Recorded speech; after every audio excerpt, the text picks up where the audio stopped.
చాలాసార్లు ఒంటరితనము అనే భయంలో జీవిస్తూ ఉంటాం. ఉన్నారా ఎవరికన్నా అట్లా? ఎప్పుడైనా అనిపించిందా నేను ఒంటరోడిని, ఒంటరిదాన్ని?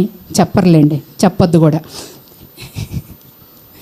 కానీ అలాంటి వాళ్ళందరికీ చెప్తున్నా నేను, నువ్వు గనక దేవుణ్ణి అంగీకరించి ఉంటే ఇక నువ్వు ఒంటరివాడివి కాదు.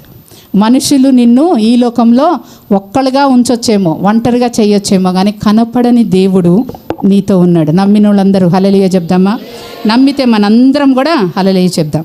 ఎందుకు అనంటే దేవుడు చక్కటి వాగ్దానం ఇచ్చాడు మనకి. మత్తయి సువార్త 28వ అధ్యాయము 20వ వచనంలో కనుక మనం చూస్తే ఆయన ఏమంటున్నాడు తెలుసా? ఒక రోజు, 2 రోజులో, 1 సంవత్సరమో, 2 సంవత్సరంలో కాదంట మన తోటి ఉండేది. ఎప్పటి వరకు ఉంటాడో తెలుసా? చదువుదామా వాక్యం? నేను మీకు ఏ ఏ సంగతులను ఆజ్ఞాపించి తినో వాటన్నిటినీ గైకొనవలెనని వారికి బోధించుడి.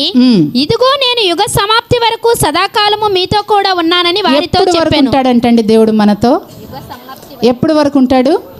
యుగ సమాప్తి అంటే, యుగ సమాప్తి అంటే అండి, లోకమే యుగము సమాప్తం అయిపోయేంత వరకు.